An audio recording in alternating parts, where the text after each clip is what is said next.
Hi hello friends, welcome back to my channel. Friends, KPSC group ಸಿಗೆ ಸಂಬಂಧಪಟ್ಟಂಥ 2016 ಪ್ರಶ್ನೆ ಪತ್ರಿಕೆ. ಇದು ಬಂದು ಇಂಗ್ಲೀಷ್ ವರ್ಷನ್ ಏನಿದೆ, ಸೊ ಇಂಗ್ಲೀಷ್ಗೆ ಸಂಬಂಧಪಟ್ಟಂಥ ಕ್ವಶನ್ಸ್ಗಳು ಈ ಒಂದು ವಿಡಿಯೋದಲ್ಲಿ ನೋಡ್ತಾ ಹೋಗೋಣ. ಸೇಮ್ ಪ್ಯಾಟರ್ನ್ ಅಂತ ಹೇಳಿದಾಗ ಇದು ಸಹ 35 ಕ್ವಶನ್ಗಳನ್ನು ಒಳಗೊಂಡಿರುತ್ತೆ. ಕನ್ನಡ 35, ಇಂಗ್ಲೀಷ್ 35 ಮತ್ತು ಕಂಪ್ಯೂಟರ್ ಒಂದು 30. ಸೊ ಅದರಲ್ಲಿ ಈ ಒಂದು ಇಂಗ್ಲೀಷ್ ಪಾರ್ಟನ್ನು ಈ ಒಂದು ವಿಡಿಯೋದಲ್ಲಿ ನೋಡ್ತಾ ಹೋಗೋಣ. ನೋಡಿ ಫ್ರೆಂಡ್ಸ್, ಇದು ಹೀಗಿದೆ. ದ ಫಾಲೋಯಿಂಗ್ ಕ್ವೆಶನ್ಸ್ ಅಂತ ಕೊಡ್ತಿದ್ದಾರೆ ನೋಡಿ. ಸೊ ಕ್ವಶನ್ಸ್ಗಳನ್ನ ಯಾವ ರೀತಿ ಕೊಟ್ಟಿದೆ ನೋಡಿ. 36ರಿಂದ 39ನೇ ಕ್ವಶನ್ ಏನಿದೆ. The following questions are design to test your familiarity with preposition. Select the correct option, darken it in your answer sheet ಅಂತ ಕೊಡ್ತಾ ಹೋಗಿದೆ. ಸೊ ಇಲ್ಲಿ ಮೇಯ್ನಾಗಿ ಕೇಳಿರೋದು ಪ್ರಿಪೋಸಿಷನ್ಗೆ ಸಂಬಂಧಪಟ್ಟಂಥ ಕ್ವಶನ್ಸ್ಗಳು. ಸೊ ಆಲ್ಮೋಸ್ಟ್ ಅಲ್ಲಿ ನಾವು ನೋಡ್ತಿರ್ತಕ್ಕಂಥ ಎಲ್ಲ ಕ್ವಶನ್ ಪೇಪರಲ್ಲೂ ಪ್ರಿಪೋಸಿಷನ್ ಬಗ್ಗೆ ಒಂದು ಕ್ವಶನ್ ಇದ್ದೇ ಇದೆ.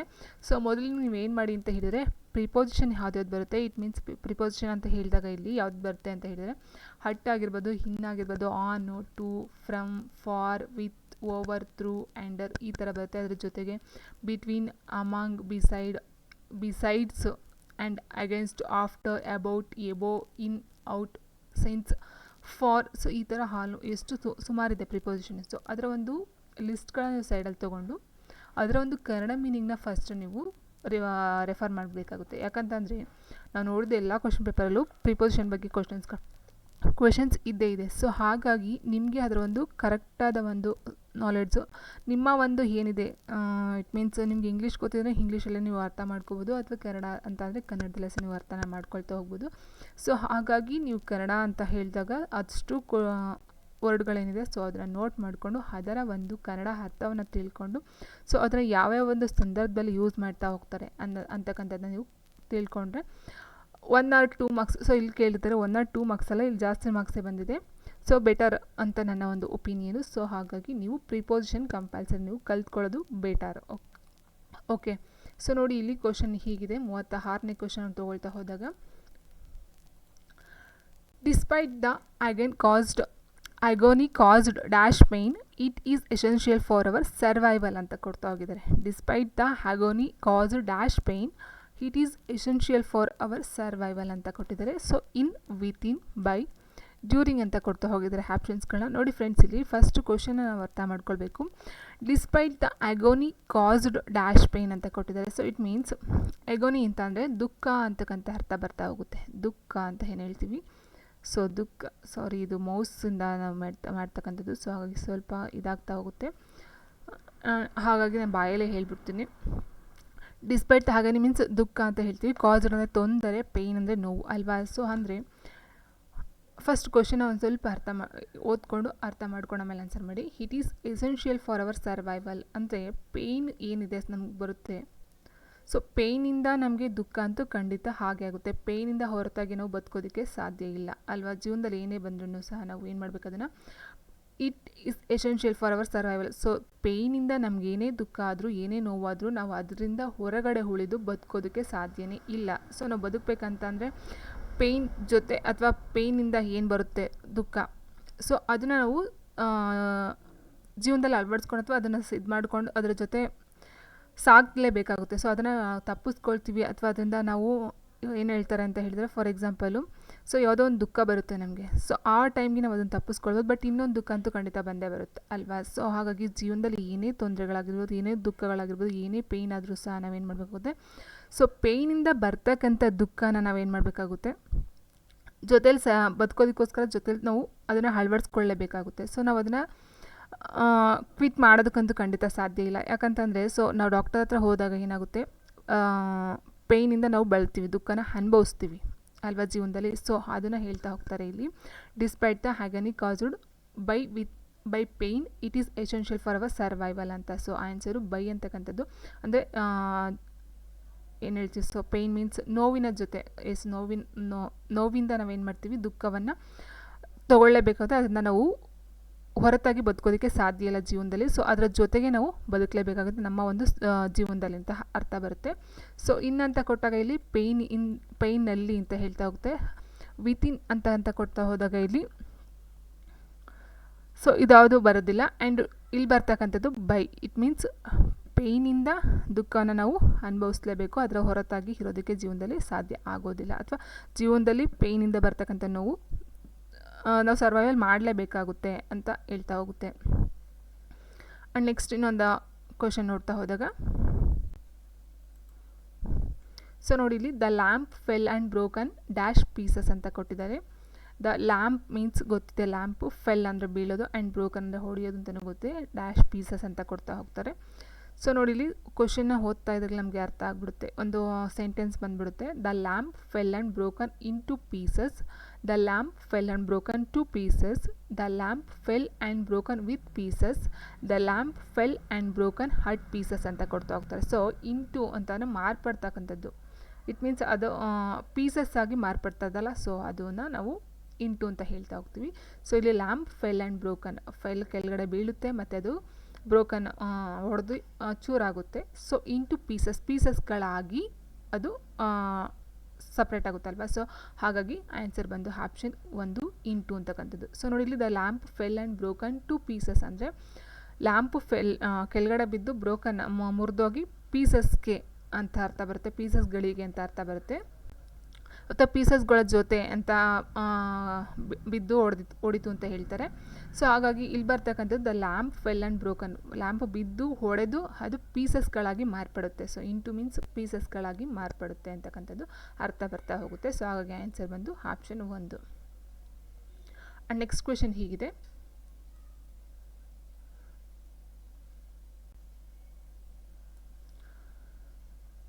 ನೋಡಿ the tired traveller was sitting dash the shade of the tree ಅಂತ ಕೊಟ್ಟಿದ್ದಾರೆ. ದ ಟೈರ್ಡ್ ಮೀನ್ಸ್ ಸುಸ್ತು ಅಥವಾ ಟಯರ್ಡ್ ಆಯಿತು ಅಂತ ಹೇಳ್ತಾರಲ್ಲ, so tired. Traveller was sitting, traveller ಏನು ಮಾಡ್ತಾರೆ ಸುಸ್ತಾಗಿ, sitting dash the shade of the tree ಅಂತ ಕೊಟ್ಟಿದ್ದಾರೆ. ಸೊ ಇಲ್ಲಿ ಅಂಡರ್ ಇಂಟು ಇನ್ ವಿತ್ ಅಂತ ಕೊಡ್ತಾ ಹೋಗ್ತಾರೆ. ಸೊ ಅಂಡರ್ ಅಂದರೆ ಕೆಳಗಡೆ, ಇಲ್ಲಿ ಕೇಳಿದರೆ ದ ಶ್ಯಾಡ್ ಆಫ್ ದ ಟ್ರೀ ಅಂತ ಕೊಡ್ತಾ ಹೋಗ್ತಾರೆ. ಸೊ ನೋಡಿ ಇಲ್ಲಿ ಮರದ ಕೆಳಗಡೆ ಅಂತ ತೊಗೊಂಡ್ರೆ ನಾವು ಅಂಡರ್ ಆಫ್ ದ ಟ್ರೀ ಅಂತ ಹೇಳ್ಬೋದು. ಇಲ್ಲಿ ಶ್ಯಾಡ್ ಆಫ್ ದ ಟ್ರೀ ಅಂತ ಕೊಟ್ಟಿದ್ದಾರೆ. ಸೊ ಮರದ ನೆರಳಿನಲ್ಲಿ ಅಂತ ಅರ್ಥ ನಮಗೆ ಬರ್ತಾ ಹೋಗ್ಬೇಕಾಗುತ್ತೆ. ಸೊ ಮರದ ನೆರಳಿನಲ್ಲಿ ಅವನು ಕುಳಿತುಕೊಂಡು ಅವನ ಒಂದು ಟಯರ್ಡ್ ಏನಾಗುತ್ತೆ ಅದನ್ನು ನಿವಾರಿಸ್ಕೊಳ್ತಾನಲ್ವ. ಸೊ ಹಾಗಾಗಿ ಇಲ್ಲೇನಾಗ್ತಾ ಹೋಗುತ್ತೆ, the tired traveller was sitting in the ಶ್ಯಾಡ್ of the tree ಅಂತಕ್ಕಂಥ ಆನ್ಸರು ಬರ್ತಾ ಹೋಗುತ್ತೆ. ಇನ್ ಸೊ ಅಂಡರ್ ಅಂತ ಹೇಳಿದಾಗ ನಾನು ಹೇಳಿದಾಗೆ ಅಂಡರ್ ಅಂತ ಹೇಳಿದರೆ ಮರದ ಕೆಳಗಡೆ ಅಂತ ಬರುತ್ತೆ. ಬಟ್ ಇಲ್ಲಿ ಶೇಡ್ ಆಫ್ ದ ಟ್ರೀ ಅಂತ ಕೊಟ್ಟದ್ದು ಮರದ ಒಂದು ನೆರಳಿನಲ್ಲಿ, ಇನ್ ಅಲ್ಲಿ ನೆರಳಿನಲ್ಲಿ ಅಂತಕ್ಕಂಥದ್ದು ಅರ್ಥ ಬರ್ತಾ ಹೋಗುತ್ತೆ. So answer option 3. And next the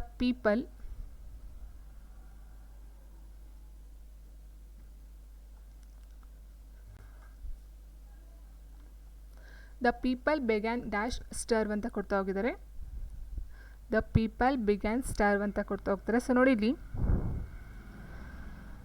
the people began ಸ್ಟರ್ವ್ means ಏನಂತ ಹೇಳಿದ್ರೆ ಹಸುವಿನಿಂದ ಬಳತಕ್ಕಂಥದ್ದು ಅಂತ ಹೇಳ್ತೀವಲ್ಲ, ಹಸುವಿನಿಂದ ಇಟ್ ಮೀನ್ಸ್ ಹೊಟ್ಟೆ ಹಸುವಿನಿಂದ ಬಳಲ್ತಕ್ಕಂಥದ್ದು. ಸೊ ಅದು the people began dash starve ಅಂತ ಕೊಡ್ತಾ ಹೋಗ್ತಾರೆ ಇಲ್ಲಿ ಕ್ವಶನ್ನು. ಸೊ ನೋಡಿ ಇದು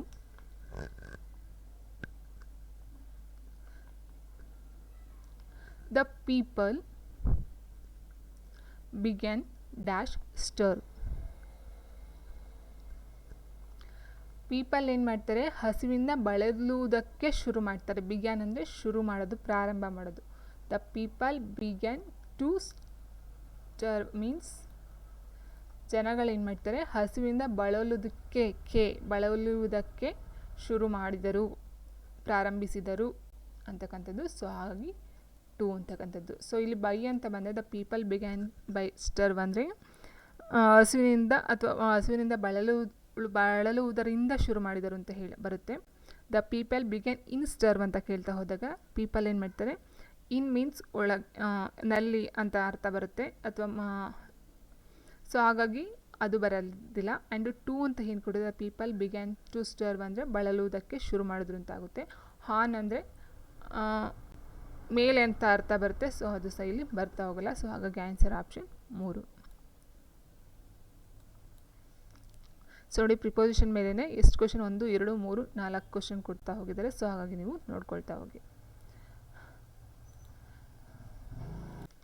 and next to answer questions 40 to 45, choose the correct synonym for the given word and darken the correct answer in your answer sheet ಅಂತ ಕೊಡ್ತಾ ಹೋಗ್ತಾರೆ. ಸೊ ನೋಡಿ ಇಲ್ಲಿ ತನಕ ಪ್ರಿಪೋಸಿಷನ್ಸ್ ಕೊಟ್ಟಿದ್ರು, ಇವಾಗ ಬಂದು ಸಿನೋನಿಮ್ ಅದಕ್ಕೆ ಸಂಬಂಧಪಟ್ಟಂತೆ. ಸಿನೋನಿಮ್ ಮೀನ್ಸ್ ಸಮಾನಾರ್ಥಕ ಪದಗಳು ಅಂತ ಹೇಳ್ತೀವಲ್ಲ, ಸೊ ದಟ್ ಈಸ್ ದ ನೋಡಿ. 40ನೇ ಕ್ವಶನ್ ಹೀಗಿದೆ, ಡಿಗ್ರೇಸ್ ಅಂದರೆ ಏನು ಅಂತ ಕೇಳಿದರೆ, ಸೊ ಡಿಗ್ರೇಸ್ಗೆ ಒಂದು ಸಮಾನಾರ್ಥಕ ಪದ ಅಥವಾ ಸಿನೋನಿಯಮ್ ಅಂತ ಕೇಳ್ತಾ ಹೋಗ್ತಾರೆ. ಕನ್ಫ್ಯೂಷನ್ನು, ಡಿವೈಟ್, ಟ್ರಬಲ್, ಇಂಡೈಜೆಷನ್ ಅಂತ ಕೊಡ್ತಾ ಹೋಗ್ತಾರೆ. ಸೊ ನೋಡಿ, ಡಿಗ್ರೇಸ್ ಮೀನ್ಸ್ ಅದರ ಒಂದು ಅರ್ಥ ನಾವು ತಿಳ್ಕೊಳ್ತಾ ಹೋದಾಗ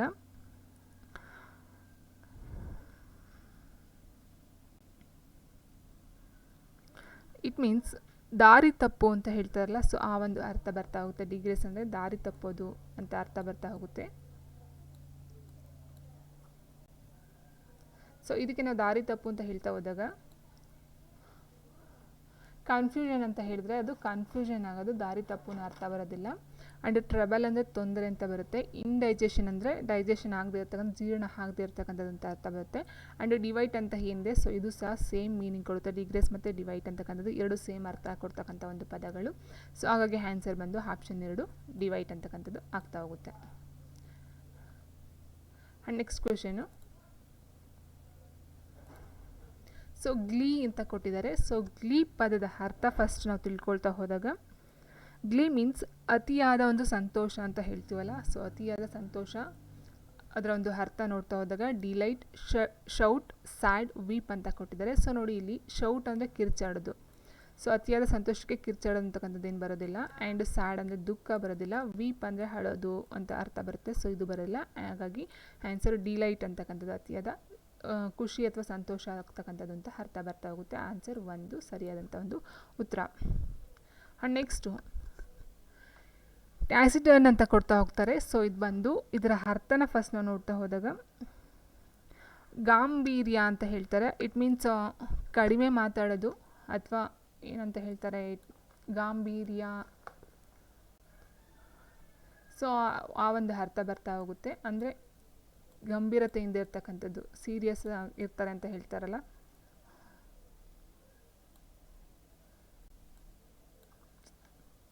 ಸೊ ಆ ಥರ ಇರ್ತಕ್ಕಂಥದ್ದು. ಸೊ ಇಲ್ಲಿ ಟ್ಯಾಕೆಟಿವ್ ಅಂತ ಅಂದ್ರೇನು, ರಿಸರ್ವ್ಡ್ ಅಂದ್ರೇನು, ಸೆನ್ಸಿಟಿವ್ ಅಂದ್ರೇನು, ಟೆಂಪರ್ ಅಂತ ಅಂದ್ರೇನು ಅಂತ ನೋಡ್ತಾ ಹೋದಾಗ, ಸೊ ನೋಡಿ ಇಲ್ಲಿ ಗಂಭೀರ ಅಂತ ಹೇಳಿದ್ರು, ಗಾಂಭೀರ್ಯತೆಯಿಂದ ಇರ್ತಕ್ಕಂಥ ಅಂತ ಹೇಳಿದಾಗ, ಟ್ಯಾಕ್ಟಿವ್ ಅಂದರೆ ಮೋರ್ ಮಾತಾಡ್ತಕ್ಕಂಥ, ಜಾಸ್ತಿ ಮಾತಾಡ್ತಕ್ಕಂಥದ್ದು. ಆ್ಯಂಡ್ ರಿಸರ್ವ್ಡ್ ಅಂತ ಹೇಳ್ತೀನಿ. ಸೆನ್ಸಿಟಿವ್ ಅಂದರೆ ತುಂಬ ಸೂಕ್ಷ್ಮವಾಗಿರ್ತಕ್ಕಂಥದ್ದು. ಟೆಂಪರ್ ಅಂದರೆ ತುಂಬ ಬೇಗ ಕೋಪ ಮಾಡ್ಕೊಳ್ತಕ್ಕಂಥದ್ದು, ಬೇಗ ಸಿಟ್ ಮಾಡ್ಕೊಳ್ತಕ್ಕಂಥದ್ದು ಟೆಂಪರ್ ಅಂತ ಹೇಳ್ತಾ ಹೋಗ್ತೀವಿ. ಸೊ ಇಲ್ಲಿ ಗಾಂಭೀರ ಅಥವಾ ಟ್ಯಾಕ್ಟಿವ್ ಅಂತಕ್ಕಂಥದ್ದಕ್ಕೆ ಆನ್ಸರ್ ಬಂದು ರಿಸರ್ವ್ಡ್ ಅಂತಕ್ಕಂಥದ್ದು ಆನ್ಸರ್ ಆಗ್ತಾ ಹೋಗುತ್ತೆ.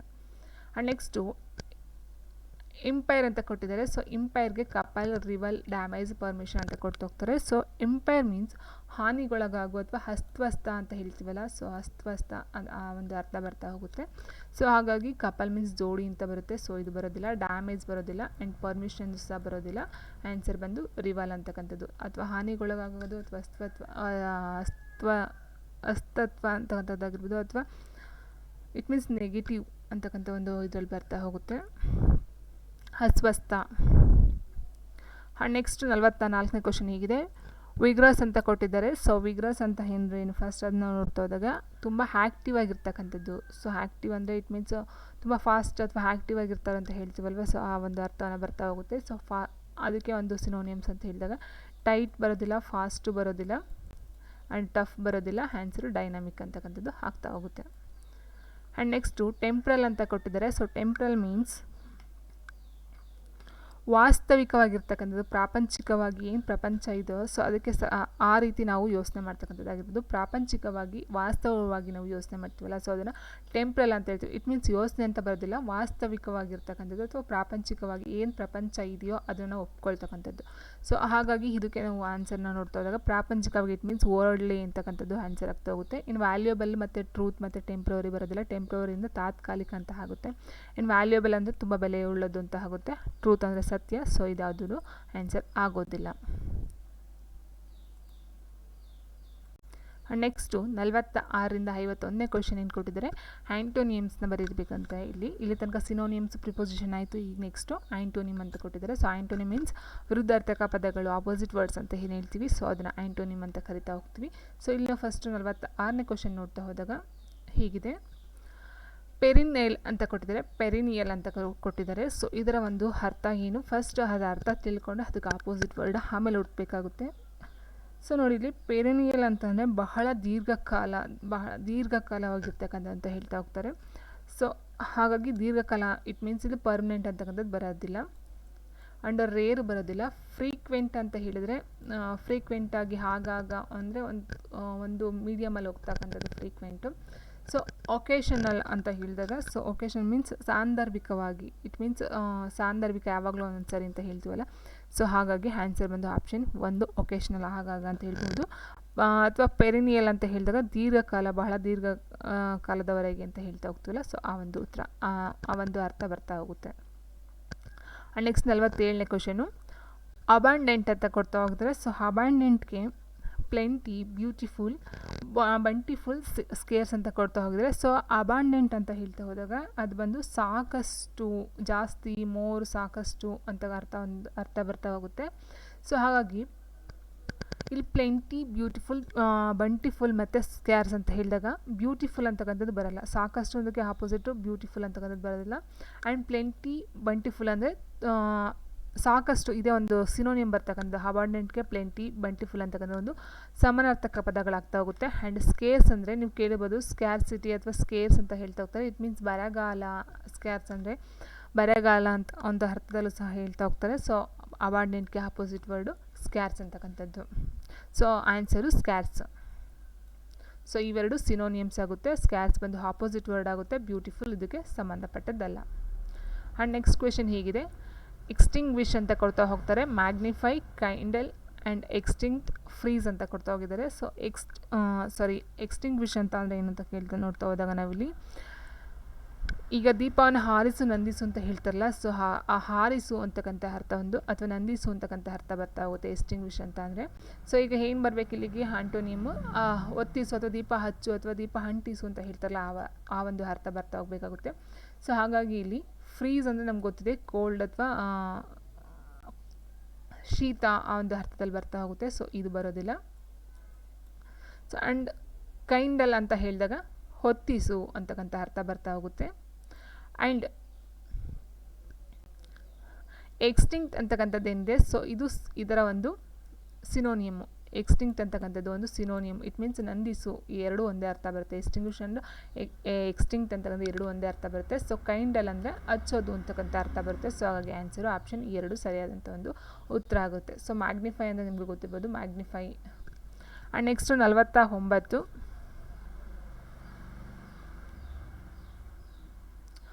ಏನ್ಸಿಯಂಟ್ ಅಂತ ಕೊಡ್ತಾ ಹೋಗಿದ್ದಾರೆ. ಸೊ ಆ್ಯಂಟಿಕ್ಯೂ, ಟ್ರಾನ್ಸೆಂಟ್, ಮಾಡರ್ನ್, ಸ್ಯಾಲೆಂಟ್ ಅಂತ ಕೊಟ್ಟಿದ್ದಾರೆ. ಸೊ ನೋಡಿ ಇಲ್ಲಿ ಏನ್ಸಿಯಂಟ್ ಅಂತ ಹೇಳಿದರೆ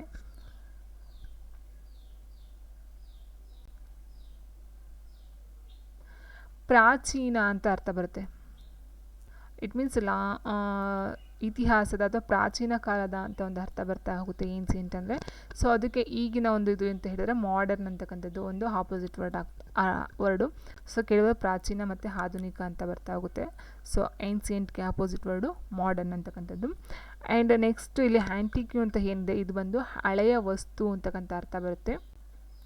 ಆ್ಯಂಡ್ ಟ್ರಾನ್ಸಿಯೆಂಟ್ ಅಂತ ಹೇಳಿದರೆ ಸ್ಥಿರವಾಗಿ ಅಥವಾ ಅಸ್ತಿತ್ವ, ಈ ಥರ ಅರ್ಥ ಬರ್ತಾ ಹೋಗುತ್ತೆ. ಆ್ಯಂಡ್ ಸೇಲಿಯಂಟ್ ಅಂತಕ್ಕಂಥದ್ದು ಬಂದು ಮಹತ್ವವಾಗಿರ್ತಕ್ಕಂಥದ್ದು ಅಂತ ಒಂದು ಅರ್ಥನ ಕೊಡ್ತಾ ಹೋಗುತ್ತೆ. ಸೊ ಹಾಗಾಗಿ ಏನ್ಸಿಯಂಟ್ಗೆ ಆಪೋಸಿಟ್ ವರ್ಡ್ ಬಂದು ಮಾಡರ್ನ್.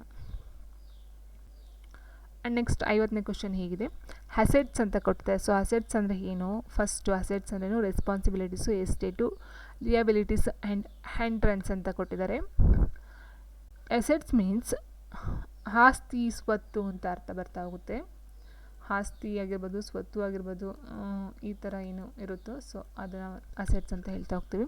ಇನ್ನು ರೆಸ್ಪಾನ್ಸಿಬಿಲಿಟೀಸ್ ಅಂತ ಹೇಳಿದರೆ ಅಲ್ಲಿ ಜವಾಬ್ದಾರಿ ಅಂತ ಬರುತ್ತೆ. ಸೊ ಇದು ಆನ್ಸರ್ ಬರೋದಿಲ್ಲ. ಆ್ಯಂಡ್ ಎಸ್ಟೇಟ್ ಅಂತ ಹೇಳಿದರೆ ಸೊ ಅಸೆಟ್ಸ್ಗೆ ಒಂದು ಸಿನೋನಿಯಮ್ಸ್ ಬರ್ಬೋದೇನೋ ಎಸ್ಟೇಟು, ಸೊ ಆಪೋಸಿಟ್ ಬರೋದಿಲ್ಲ. ಆ್ಯಂಡ್ ಲಿಯಬಿಲಿಟೀಸ್ ಅಂತ ಹೇಳಿದಾಗ ಇಲ್ಲಿ 2 ಅರ್ಥ ಬರ್ತಾ ಹೋಗುತ್ತೆ. ಸೊ ಲಿಯಬಿಲಿಟೀಸಲ್ಲಿ 2 ಅರ್ಥ ಬರ್ತಾ ಹೋಗುತ್ತೆ. ಒಂದು ಹೊಣೆಗಾರಿಕೆ, ಬಾಧ್ಯತೆ, ಜವಾಬ್ದಾರಿ ಅಂತ ಏನು ಹೇಳ್ತೀವಿ, ಸೊ ಅದು ಒಂದು ಅರ್ಥ ಬರುತ್ತೆ. ಅದರ ಜೊತೆಗೆ ಸಾಲ, ಸೋಲ ಅಂತಕ್ಕಂಥ ಒಂದು ಅರ್ಥನೂ ಸಹ ಬರ್ತಾ ಹೋಗುತ್ತೆ. ಸಾಲ, ಸೋಲ ಅಂತಕ್ಕಂಥ ಅರ್ಥನೂ ಬರ್ತಾ ಹೋಗುತ್ತೆ.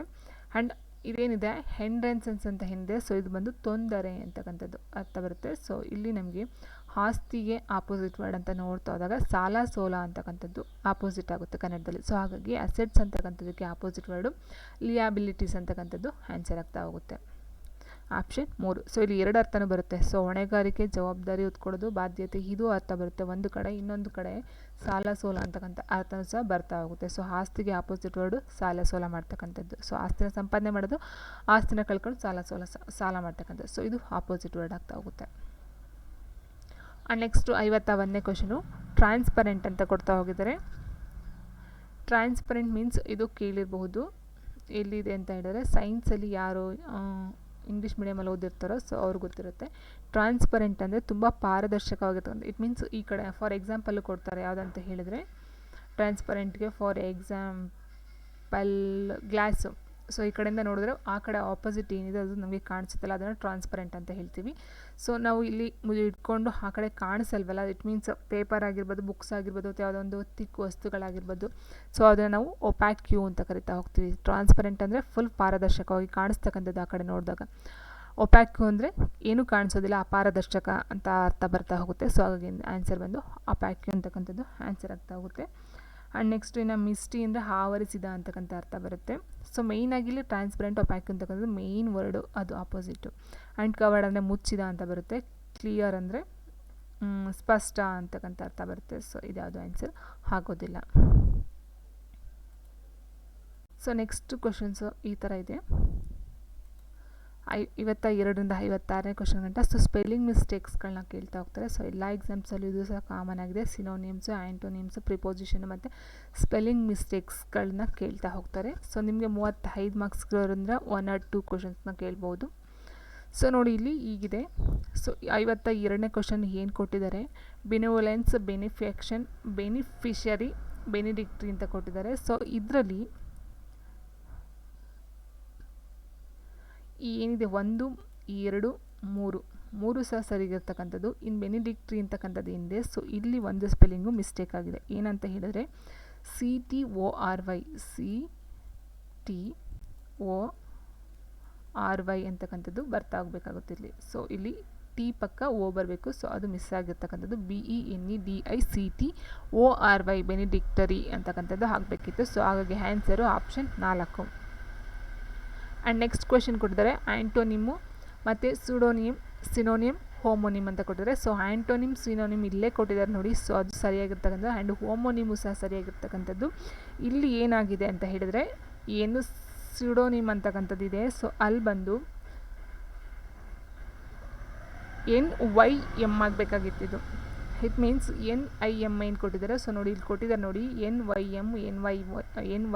ಸೊ ಈ ಒಂದು ಐ ಇರೋ ಜಾಗದಲ್ಲಿ ವೈ ಅಂತಕ್ಕಂಥದ್ದು ಬರ್ತಾ ಹೋಗಬೇಕು. ಸೊ ಇದು ತಪ್ಪಾಗಿರ್ತಕ್ಕಂಥದ್ದು. PSEUDONYM ಅಂತ ಆಗಬೇಕಿತ್ತು. ಆ್ಯಂಡ್ ನೆಕ್ಸ್ಟ್ ಕೊಟ್ಟಿದ್ದಾರೆ ಮೋನೋಮನಿಯಾ, ಡಿಪ್ಸೋಮಿನಿಯಾ, ಲೆಪ್ಟೋಮಿನಿಯಾ ಆ್ಯಂಡ್ ಪೈರೋಮಿನಿಯಾ ಅಂತ ಕೊಟ್ಟಿದ್ದಾರೆ. ಸೊ ಇಲ್ಲಿ ಸೊ ಇದೇನಿದೆ 2ನೇ ಆಪ್ಷನ್ನು, ಫಸ್ಟು, 3, 4 ಸರಿಯಾಗಿರ್ತಕ್ಕಂಥದ್ದು. ಇನ್ನು 2ನೇದಲ್ಲಿ ಏನಿದೆ, ಸೊ ಇಲ್ಲಿ ಬಂದು ಎಸ್ ಪಕ್ಕ ಯು ಅಲ್ಲ ಓ ಬರಬೇಕಿತ್ತು. ಇಟ್ ಮೀನ್ಸ್ DIPSOMANIA ಅಂತಕ್ಕಂಥದ್ದು ಯು ಬದಲು ಇಲ್ಲಿ ಓ ಬರಬೇಕಿತ್ತು. ಸೊ ಹಾಗಾಗಿ ಆನ್ಸರು 2ನೇದು ತಪ್ಪಾಗಿರ್ತಕ್ಕಂಥದ್ದು. ಆನ್ಸರ್ 2. ನೆಕ್ಸ್ಟ್ ಕೊಟ್ಟಿದ್ದಾರೆ ನ್ಯೂರಾಲಜಿಸ್ಟು, ಕಾರ್ಡಿಯಾಲಜಿಸ್ಟು, ಸೈಕ್ಯಾಟ್ರಿಸ್ಟು, ಡರ್ಮಟಾಲಜಿಸ್ಟ್ ಅಂತ ಕೊಡ್ತಾ ಹೋಗ್ತಾರೆ. ಸೊ ನ್ಯೂರಾಲಜಿಸ್ಟ್ ಏನಿದೆ, ಸೊ ಇನ್ನು ಮಿಕ್ಕಿದಂಥದ್ದು ಎಲ್ಲ ಸರಿ ಇದೆ. ಈ ನ್ಯೂರಾಲಜಿಸ್ಟ್ ಏನಿದೆ ಇಲ್ಲಿ ಬಂದು NEU ಅಂತಕ್ಕಂಥದ್ದು ಬರಬೇಕಿತ್ತು. NEUROLOGIST ನ್ಯೂರಾಲಜಿಸ್ಟ್ ಅಂತಕ್ಕಂಥದ್ದು. ಸೊ ಹಾಗಾಗಿ ಇದು ತಪ್ಪಾಗಿರ್ತಕ್ಕಂಥದ್ದು. ಆ್ಯಂಡ್ ನೆಕ್ಸ್ಟು ಓಮ್ನಿಸೆಂಟು, ಓಮ್ನಿ ಪ್ರೆಸೆಂಟು, ಓಮ್ನಿಪೊಟೆಂಟ್, ಓಮ್ನಿವೋರಸ್ ಅಂತ ಕೊಟ್ಟಿದ್ದಾರೆ. ಸೊ ನೋಡಿ ಇಲ್ಲಿ ಇದು ಏನಿದೆ, ಸೊ ಓಮ್ನಿಸೆಂಟ್ ಆಗಿರ್ಬೋದು, ಓಮ್ನಿ ಪ್ರೆಸೆಂಟ್ ಆಗಿರ್ಬೋದು, ಓಮ್ನಿಪೊಟೆಂಟು, ಓಮ್ನಿವೋರಸ್ಸು. ಸೊ ಇದೆಲ್ಲ ಸರಿ ಇದೆ, 2, 3, 4. ಸೊ ಇಲ್ಲಿ ಏನಿದೆ OMNISC ಅಂತಕ್ಕಂಥದ್ದು ಬರಬೇಕಿತ್ತು. ಇಲ್ಲಿ ಎಸ್ ಮಿಸ್ ಆಗಿದೆ. OMNISCIENT ಓಮ್ನಿಸೆಂಟ್ ಅಂತಕ್ಕಂಥದ್ದು ಎಸ್ ಬರಬೇಕಿಲ್ಲಿ ಐ ಆದಮೇಲೆ. ಸೊ ಇದು ತಪ್ಪಾಗಿರ್ತಕ್ಕಂಥದ್ದು.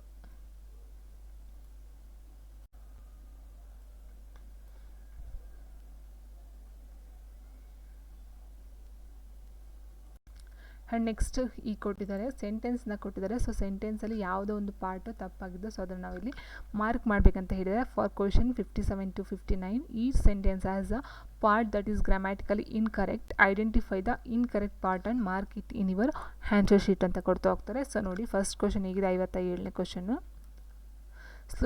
Slum dog Millionaire is one of the best movie in the world ಅಂತ ಕೊಡ್ತಾ ಹೋಗ್ತಾರೆ. ಸೊ ನೋಡಿ ಇಲ್ಲಿ Slumdog Millionaire is one of the best movie in the world ಅಂತ ಕೊಟ್ಟಿದ್ದಾರೆ. ಸೊ ಆದರೆ ಇಲ್ಲಿ ಏನು ಫಿಲಮ್ ನೇಮ್ ಇದೆ ಸ್ಲಮ್ ಡಾಗ್ ಮಿಲೇನಿಯರಿ, ಇದು ಓಕೆ, ಇದ್ಯಾವುದು ಮಿಸ್ಟೇಕ್ ಇಲ್ಲ. Is one of the okay is one of the best movie in the world ಅಂತ ಕೊಟ್ಟಿದ್ದಾರೆ. In the world okay, the best movie ಅಂತ ಏನು ಕೊಟ್ಟಿದ್ದಾರೆ. ಸೊ ನೋಡಿ ಇಲ್ಲಿ Slumdog Millionaire is one of the best movies in the world, ಅಂದರೆ ಎಷ್ಟು ಮೂವೀಸ್ಗಳಲ್ಲಿ ಒಂದು ಬೆಸ್ಟ್ ಮೂವಿ ಅಂತ ಹೇಳಿದ್ದಾರೆ. ಸೊ ಹಾಗಾಗಿ ಇಲ್ಲಿ ದ ಬೆಸ್ಟ್ ಮೂವೀಸ್ ಅಂತ ಬರಬೇಕು. ಸೊ ಮೂವೀಸ್ ಅಂತ ಬರಬೇಕು. ಸೊ ಹಾಗಾಗಿ ಇದು ತಪ್ಪಾಗಿರ್ತಕ್ಕಂಥದ್ದು ಆಪ್ಷನ್ 3. ನೆಕ್ಸ್ಟ್ ಕೊಟ್ಟಿದ್ದಾರೆ 58ನೇ ಕ್ವಶನ್ ಹೀಗಿದೆ.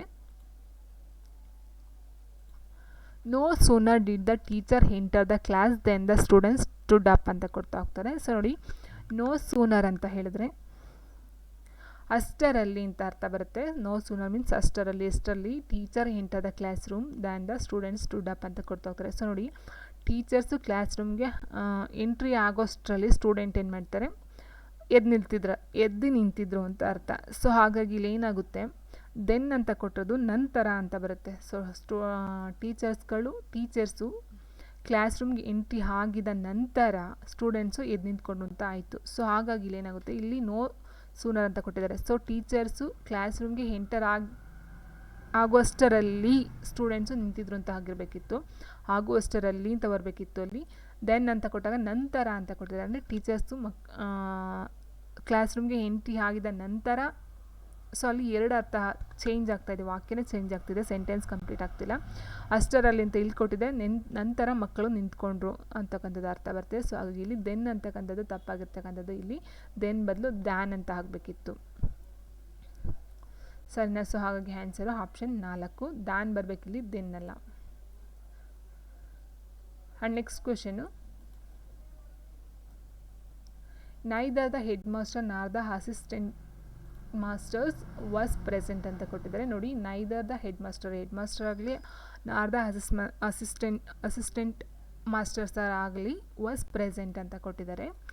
ನೋಡಿ ಇಲ್ಲಿ neither the headmaster okay, nor okay, the assistant masters okay, was present ಅಂತ ಕೊಟ್ಟಿದ್ದಾರೆ. ಸೊ ನೋಡಿ ಇಲ್ಲಿ ಮಾಸ್ಟರ್ಸ್ ಅಂತಕ್ಕಂಥದ್ದು plural form. So plural form ಬರಬೇಕು ಅಂದರೆ ವಾಸ್ ಅಂತಕ್ಕಂಥದ್ದು ಇದು ಸಿಂಗ್ಯುಲರ್ ಫಾರ್ಮ್ಗೆ ಹೆಲ್ಪಿಂಗ್ ವರ್ಬ್ ಆಗ್ತಾ ಹೋಗುತ್ತೆ. ವಾಸ್ ಮೀನ್ಸ್ ಇದು ಈಸ್ ಮತ್ತು ವಾಸ್ ಬಂದು ಹೆಲ್ಪಿಂಗ್ ವರ್ಬು, ಅದು ಸಿಂಗ್ಯುಲರ್ಗೆ ಬರ್ತಕ್ಕಂಥದ್ದು. ಆರ್ ಮತ್ತು ವರ್ ಏನಿದೆ ಅದು ಫ್ಲೂರಲ್ ಫಾರ್ಮ್ಗೆ ಬರ್ತಕ್ಕಂಥದ್ದು.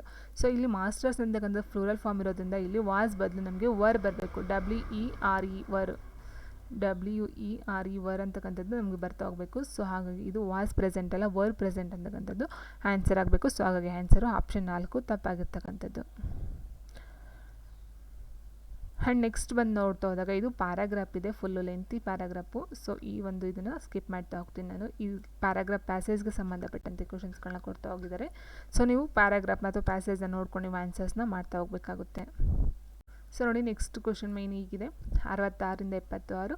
Design to test your knowledge of English vocabulary, choose the correct word from the options given and shade black it on the answer sheet ಅಂತ ಕೊಡ್ತಾರೆ. ಇಟ್ ಮೀನ್ಸ್ ಏನಂದರೆ ಇಲ್ಲಿ ಒನ್ ವರ್ಡ್ ಆನ್ಸರ್ ಅಂತ ನಾವೇನು ಹೇಳ್ತೀವಿ, ಒನ್ ವರ್ಡ್ ಸಬ್ಸ್ಟಿಟ್ಯೂಷನ್ ಅಂತ ಹೇಳ್ತೀವಲ್ಲ.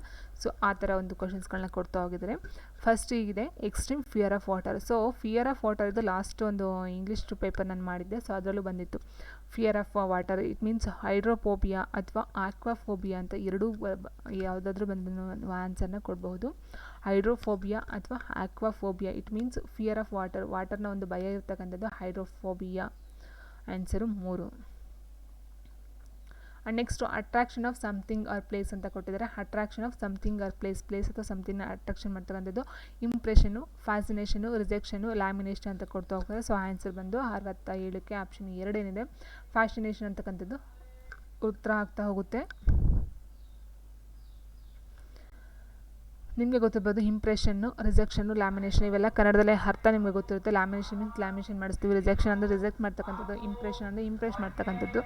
But ಇಲ್ಲಿ ಅಟ್ರಾಕ್ಷನ್ ಆಫ್ ಸಮಥಿಂಗ್ ಆರ್ ಪ್ಲೇಸ್ನ ಏನಂತ ಕರೀತಾರೆ ಅಂದರೆ fascination. It means one word substitution ಅಂತ ಹೇಳಿದ್ನಲ್ಲ, ಸೊ ಅದಕ್ಕೆ ಸಂಬಂಧಪಟ್ಟಂತೆ ಸ್ಪೆಸಿಫಿಕ್ಕಾಗಿ ಈ ಥರದ ವರ್ಡ್ ಅಂತ ಇರುತ್ತೆ, ಅದಕ್ಕೆ ನಾವು ಅದನ್ನೇ ಮ್ಯಾಚ್ ಮಾಡ್ತಾ ಹೋಗಬೇಕಾಗುತ್ತೆ. ಆ್ಯಂಡ್ ನೆಕ್ಸ್ಟ್ 68ನೇ ಕ್ವಶನ್ ಹೀಗಿದೆ: a short description about someone who is dead ಅಂತ ಕೊಡ್ತಾರೆ. ಸೊ ಅಂದರೆ ಸತ್ತಿರೋ ವ್ಯಕ್ತಿಯ ಬಗ್ಗೆ ಒಂದು ಶಾರ್ಟ್ ಡಿಸ್ಕ್ರಿಪ್ಷನ್ನ ನಾವು ಮಾಡ್ತಕ್ಕಂಥದ್ದನ್ನ ಏನಂತ ಕರಿತೀವಿ ಅಂತ ಹೇಳಿದರೆ ಎಪಿಟಾಪ್, ಎಪಿಗ್ರಫಿ, ಡೆತ್ ನೋಟ್, ಇನ್ಸ್ಕ್ರಿಪ್ಷನ್ ಅಂತ ಕೊಡ್ತಾರೆ. ಸೊ ನೋಡಿ, ಎಪಿಗ್ರಫಿ ಅಂತ ಹೇಳಿದರೆ ಶಾಸನಗಳು ಅಥವಾ ನಾಣ್ಯಗಳ ಒಂದು ಇದರದ ಬಗ್ಗೆ ನಾವು ಅಧ್ಯಯನ ಮಾಡ್ತಕ್ಕಂಥದ್ದು. ಸೊ ಹಾಗಾಗಿ ಅದು ಆನ್ಸರ್ ಬರೋದಿಲ್ಲ. ಆ್ಯಂಡ್ ಡೆತ್ ನೋಟ್ ಅಂದರೆ ಸಾಯುವಂಥ ವ್ಯಕ್ತಿ ಬರೀತಕ್ಕಂಥದ್ದು ಡೆತ್ ನೋಟು, ಸೊ ಅದು ಬರೋದಿಲ್ಲ. ಆ್ಯಂಡ್ ಎಪಿಟ್ಯಾಪ್ ಅಂತಕ್ಕಂಥದ್ದು ಏನಿದೆ, ಸೊ ಇದು ಆನ್ಸರ್ ಆಗ್ತಾ ಹೋಗುತ್ತೆ. ಸೊ 68ಕ್ಕೆ ಅಂದರೆ ಸತ್ತಿರೋ ವ್ಯಕ್ತಿಯ ಬಗ್ಗೆ ಒಂದು ಡಿಸ್ಕ್ರಿಪ್ಷನ್ನ ಬರಿತಾ ಅಥವಾ ಶಾರ್ಟ್ ಡಿಸ್ಕ್ರಿಪ್ಷನ್ನ ನಾವು ಮಾಡ್ತಕ್ಕಂಥದ್ದು ಅಥವಾ ಅದರ ಬಗ್ಗೆ ಒಂದು ಇನ್ಫಾರ್ಮೇಷನ್ನ ಕಲೆಕ್ಟ್ ಮಾಡ್ತೀವಿ ಅಂತ ಹೇಳ್ತೀವಲ್ಲ, ಸೊ ಅವ್ರನ್ನ ಒಂದು ಬಗ್ಗೆ ಒಂದು ಅಧ್ಯಯನವನ್ನು ಮಾಡ್ತಕ್ಕಂಥದ್ದು ಎಪಿಟ್ಯಾಪ್ ಅಂತಕ್ಕಂಥದ್ದು. ಆ್ಯಂಡ್ ನೆಕ್ಸ್ಟು 69ನೇ question: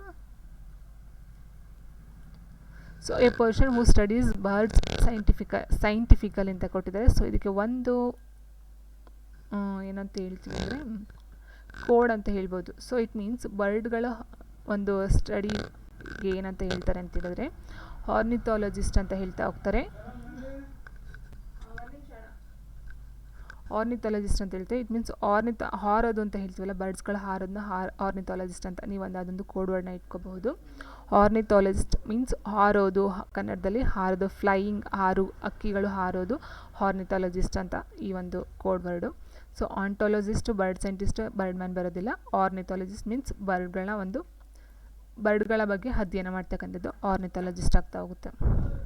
and next last question: continued study effort to achieve an aim ಅಂದರೆ ಅಚೀವ್ ಮಾಡೋದಕ್ಕೋಸ್ಕರ ಕಂಟಿನ್ಯೂಸ್ ಆಗಿ ಒಂದು ಎಫರ್ಟ್ ಆಗ್ತಕ್ಕಂಥದ್ದು ಏನು ಅಂತ ಹೇಳಿದರೆ ಸಕ್ಸಸ್ಸು, ಪರ್ಫ್ಲೆಕ್ಸ್ ಸ್ಟಡಿ, ಪರ್ಸಿವರ್ನೆಸ್ ಅಂತ ಕೊಡ್ತಾ ಹೋಗ್ತಾರೆ. ಸೊ ಇದಕ್ಕೆ ನಾವು ಆನ್ಸರ್ನ ನೋಡ್ತಾ ಹೋದಾಗ ಆನ್ಸರ್ 4 ಪರ್ಸಿವರೆನ್ಸ್ ಅಂತಕ್ಕಂಥದ್ದು ಆನ್ಸರ್ ಆಗ್ತಾ ಹೋಗುತ್ತೆ. ಸೊ ಇವತ್ತಿನ ವಿಡಿಯೋ ಇಷ್ಟು ಫ್ರೆಂಡ್ಸ್. ವಿಡಿಯೋ ಇಷ್ಟ ಲೈಕ್ ಮಾಡಿ, ಶೇರ್ ಮಾಡಿ, ಕಮೆಂಟ್ ಮಾಡಿ ಅಂತ ಹೇಳ್ತಾ ಥ್ಯಾಂಕ್ ಯು ಫಾರ್ ವಾಚಿಂಗ್.